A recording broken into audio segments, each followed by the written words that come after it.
Hello, fellow alchemists. Welcome back. This week, the video is going to be a little bit short, but I think it's very interesting.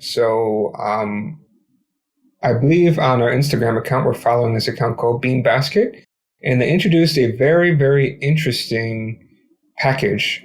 I didn't really know what it was, but I took a look at it a little bit more, and I'm pretty interested to maybe use it in some projects. It's very, very simple the way it works, but I think very powerful and very interesting.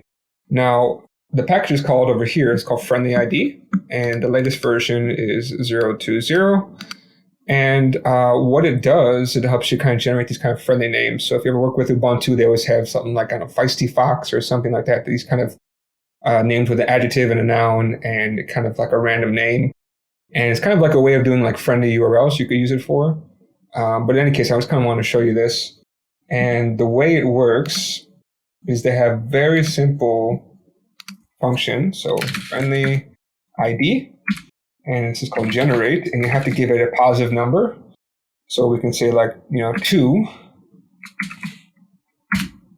and you get this kind of style where it's basically 2 words. So usually it's like an adjective, and then finally what they call an object or a noun.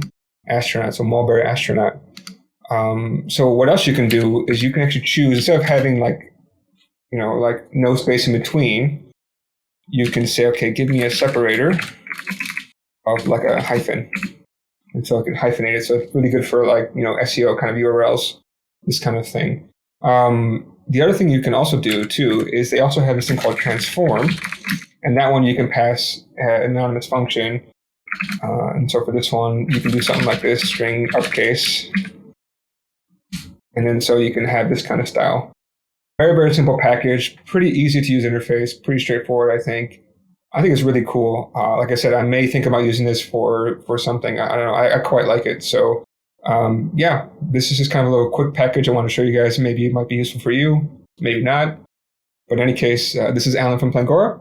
Please subscribe if you haven't. Otherwise, I'll catch you guys next time. Thanks. Bye.